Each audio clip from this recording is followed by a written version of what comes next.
नमस्कार. श्री निसर्गदत्त महाराज जितके समजले तितकेच. एक चिंतन संकलन.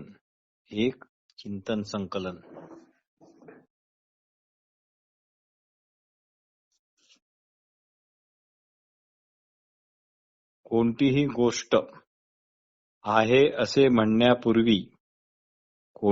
गोष्ट आहे असे म्हणण्यापूर्वी त्या गोष्टीचे अस्तित्व जाणणारे अगोदरच हजर असायला हवे. नीट निरखून पहा. मी आहे याखेरीज आणखी काहीच तुम्ही स्वतःविषयी शपथेवर खरेपणे बोलू शकत नाही. मी आहे हे जाणणे, हे असणे पण काल्पनिक नाही, मनाची निर्मिती पण नाही, याची स्मृती ठेवण्याची पण गरज नाही, म्हणजे ते आठवावेही लागत नाही. जे जन्मरहित आहे म्हणूनच ते मरणरहित पण आहे, म्हणजे जे उत्पन्न झाले नाही ते नष्ट पण होत नाही. जे कधी झोपत नाही ते कधी जागृत पण होत नाही. असे जे काही आहे त्याचे अतिशय फिक्कट प्रतिबिंब म्हणजे आपले असणे पण होय. आपले या फिकट अशा प्रतिबिंबाकडेच लक्ष हवे. ज्या गोष्टीचा आपल्याला शोध घ्यायचा असतो त्याच्याकडेच आपण भरपूर लक्ष ठेवतो. ज्या गोष्टीचा आपल्याला शोध घ्यायचा असतो त्याकडेच आपण भरपूर लक्ष ठेवतो, त्याची सारखी आठवण ठेवतो. ज्याची आठवण ठेवण्याची नितांत गरज आहे त्याचीच आपण मात्र आठवण ठेवत नाही. पण त्याचीच आठवण ठेवणे हेच खरे यशाचे रहस्य होय. कळकळ असली की सर्व काही सहज घडते. कळकळीनेच आपल्या ठिकाणी शोध घेण्याची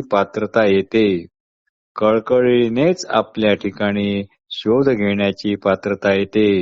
कृष्णमूर्ती यालाच अर्जन्सी ऑफ चेंज असे म्हणतात. आपले असणेपण किंवा मी आहे हे तुम्ही नाकारू शकत नाही.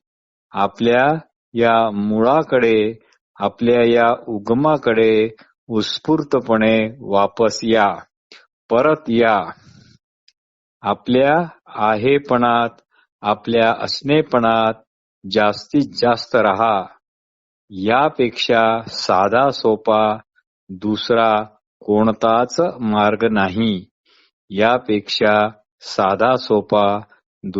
कोणताच मार्ग नाही. श्री रमण महर्षी यालाच डायरेक्ट पाथ असे म्हणतात किंवा महायोग असेही म्हणतात. म्हणूनच श्री निसर्गदत्त महाराज म्हणतात की माझी आत्मस्थिती ही अत्यंत प्रत्यक्ष आहे, स्पष्टपणे करणारी आहे, फिकट नाही, नित्य प्राप्त अशीच आहे. मी माझ्या स्वरूपात याच ठिकाणी, याच काळी, म्हणजे सध्याच वर्तमानकालीच आहे. भूत भविष्य केवळ कल्पनेच असतात, पण मी आताच प्रत्यक्ष आहे. अशा प्रकारे मी स्वगृही असल्यामुळे अगदी आरामात आहे. तात्पर्य, मी वास्तव जगात राहतो, पण तुमचे जग हे मात्र काल्पनिक आहे. तुमचे जग वैयक्तिक, खाजगी, बंदिस्त असे केवळ तुमचेच आहे. त्यात आणखी कुणी प्रवेशच करू शकत नाही. पण माझे जग मोकळे आहे, सर्वसामान्य आहे, त्यात सर्वांना प्रवेश आहे. माझ्या जगात कधीच काही बिघडत नाही किंवा कधीच काही घडत पण नाही. निसर्गदत्त महाराज म्हणतात, खरे सुख नेहमी हे स्वतःमधूनच प्रगट होत असते. खरे सुख हे नेहमी स्वतःमधूनच प्रगट होत असते. आपल्या कोऱ्या असणेपणातच ते असते. म्हणून खरे सुख ज्याच्या शोधात सर्व जग आहे, ते सुख आपल्या स्वतःच्या ठाईच आहे. तुमच्या स्वरूपाच्या किंवा तुमच्या असलेपणाशी तुम्ही चिटकून राहा, इतकेच करा. म्हणून एकदा तुम्ही तुमच्या मानसिक गोंधळाची नीट तपासणी करा. तुम्ही आजवर तुमच्या या मानसिक गोंधळाविरुद्ध कधीच बंड केले नाही. आता सावधपणे शंका घेऊन, निरीक्षण करून, नीट तपास करून मानसिक गोंधळाविषयी सर्व शक्यतो जितके माहिती मिळेल तेवढी जाणून घ्या. स्पष्ट जाणल्यामुळे त्याच क्षणी तुम्ही मोकळे व्हाल. हाच शांतीचा एकमेव मार्ग आहे. निसर्गदत्त महाराज म्हणतात की तुमच्या जगासारखे माझे पण जग आहे. तुमच्याप्रमाणेच मला दिसणाऱ्या, ऐकू येणाऱ्या जगात मी पाहतो, ऐकतो, अनुभवतो, विचार करतो, बोलतो, क्रिया करतो. पण तुम्हाला तेच सारे खरे वाटते आणि तेच सारे काही आहे असे वाटते. पण माझ्या दृष्टीने ते जवळजवळ नाहीच. खाल्लेल्या अन्नाकडे आपण जेवढे लक्ष देतो त्यापेक्षा मी अधिक त्याकडे लक्ष देत नाही. तयार अन्न किंवा खाल्लेले अन्न हे तुमच्यापासून वेगळेच असते, पण ते एकदा पोटात गेल्यावर त्याची अजिबात जाणीव नसते. तसे मी जग खाऊन टाकले आहे, त्यामुळे मला जगाबद्दल जास्त विचार करण्याची गरज नाही. मी सर्व घटनांकडे ईश्वरी दृष्टिकोनातून पाहतो व मला आढळते की काहीही असले तरी, अगदी काहीही असले तरी ते सर्व ठीकच आहे. काहीही असले तरी, अगदी काहीही असले तरी ते सर्व ठीकच आहे. तुम्ही म्हणाल युद्धे, लुबाडणूक, फसवाफसवी हे मनुष्य निर्मित आहेत, ईश निर्मित नाहीत. आपणा सर्वांना काही ना काही असलेच पाहिजे किंवा व्हायलाच हवे असे नेहमी हट्टाने वाटत राहते व हे असे वाटणेच तुम्हाला अंध बनवते आणि कोऱ्या असणेपणावर लक्ष देऊ देत नाही. आपल्या असणेपणाविषयी तर कुणाचेच दुमत नाही. असे जेव्हा तुम्ही कराल तर जे तुम्ही नाही त्या साऱ्यांचा शोध लागेल. देहभावना, विचार, कल्पना, स्थळ, काळ, अवकाश, अमके तमके असणे, अमके तमके नसणे, मूर्त अमूर्त जे जे तुम्ही दाखवू शकता ते तुम्ही नाही, यावरच लक्ष ठेवा. मग तुमच्या लक्षात येईल की पृथ्वीवर अनेकानेक देह आहेत, पण इतर देहाहून माझा वेगळा असा हा देह नाही. तो नुसता देह आहे, माझा नाही, कुणाचा असा नाही. तो नुसता देह असतो. तसेच मनाचे पण आहे. माझे मन नसते, कुणाचेच नसते. पण आश्चर्य असे की कुणाचेच नसलेले मन कुणाच्याच नसलेल्या देहाची योग्य प्रकारे, छान प्रकारे निगा राखते. सारे काही नैसर्गिकपणे व्यवस्थित चालू असते.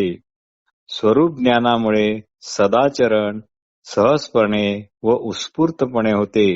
कारण आता इच्छा आणि भीती अशा गैरसमजरूपी अडथळे नसतात.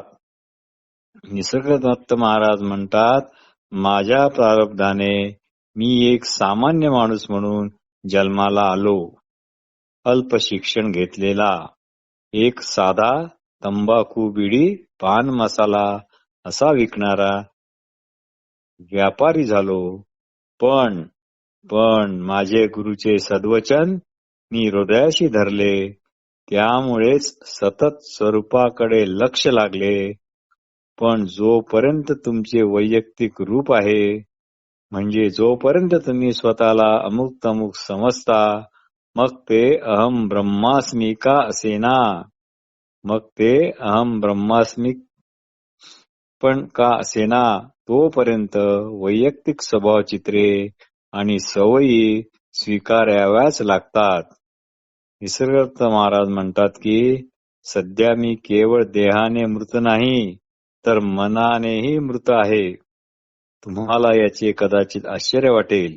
या आश्चर्य वाटण्याचे कारण हे आहे की तुमच्या मनात व देहात अविरतपणे सतत गुंतागुंतीचे कार्य चालू आहे, पण तुमचे त्याकडे लक्ष नाही. निसर्गदत्त महाराज म्हणतात की इच्छा, भीती, कलह, संघर्ष यांनी भरलेले अर्थशून्य जीवन म्हणजे काय सर्वसाधारण जीवन आहे काय? निरोगी देह आणि निरोगी मन ही त्याच्या मालकाच्या लक्षात न येताही पूर्ण कार्यक्षमतेने जिवंतच असतात. पण वेळ प्रसंगी वेदना आणि दुःख यामुळे ते मालकाचे लक्ष मात्र वेधून घेतात इतकेच. या सर्व यंत्रणेचा उद्देश गोंधळाच्या व दुःखाच्या ओझ्यापासून मुक्तता होणे हाच होय.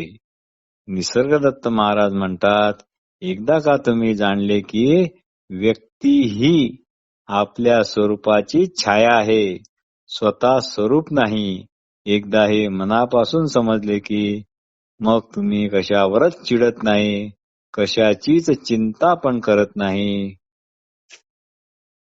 म्हणून तुम्ही अंतर्यामातून येणारे मार्गदर्शन स्वीकारण्यास नेहमी कबूल आणि तत्पर असता व जीवन अज्ञाताकडे जाणाऱ्या प्रवासासारखे किंवा प्रवाहासारखे होते व तुमचा काहीच त्याला विरोध राहत नाही.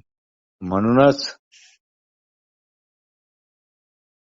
आपल्या सर्व जणांचे केंद्रस्थान जगात आहे. आपल्या सर्व जणांचे केंद्रस्थान जगात आहे, पण माझे केंद्रस्थान हे स्वस्वरूपात आहे, असणेपणात आहे. ते दिवसाच्या प्रकाशातील चंद्रासारखे आहे, सक्रिय नाही. म्हणजे असे की आपण तोंडात अन्नाचा घास घेतो तोपर्यंत आपल्याला त्या घासाची जाणीव असते, पण एकदा आपण अन्न गिळले मग त्या घासाचा आणि आपला तसा संबंध राहत नाही. त्याप्रमाणे आपले केंद्रस्थान स्वस्वरूपात आले की मन जणू स्थगित होते. पण जर खाल्लेल्या अन्नाची सतत जाणीव होत असली तर ती खूपच त्रासदायक स्थिती होईल, हे मात्र निश्चित. त्याप्रमाणे मनाचे आहे आणि कोणत्याही गोष्टीची सतत सक्रियता कायम राहणे ही एक रोगट अवस्था आहे. पण विश्व हे आपणाहून कार्यरत आहे, म्हणूनच ते सहजावस्थेत आहे. आपले स्वरूप व आपले असणेपण एकच आहे.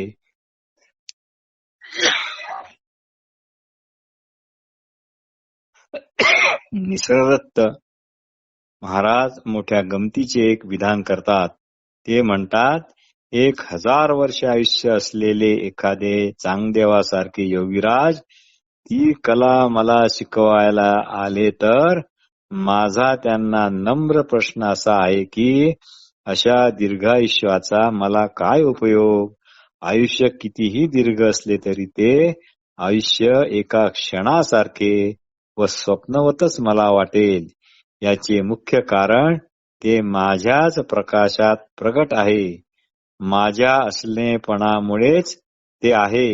संपूर्ण विश्व हे नामरूपात्मक असून सर्व त्रिगुणात्मक असून गुणाच्याच भेद अभेदावर आधारित आहे, पण ते आहे ते माझ्या असण्यापणामुळेच. तात्पर्य जग माझ्यामुळे आहे, जग माझ्यात आहे, मी जगात नाही. जग माझ्यामुळे आहे, माझ्यात आहे. याचा अर्थ असा की प्रत्येक जण आपापल्या कल्पनेने जे वैयक्तिक जग उभे करतो ते जग, अर्थात त्याला आधार हा आपला असणेपणाच आहे आणि तो असणेपणा सर्वाच्या अगोदरचा आहे, आधीचा आहे. नमस्कार.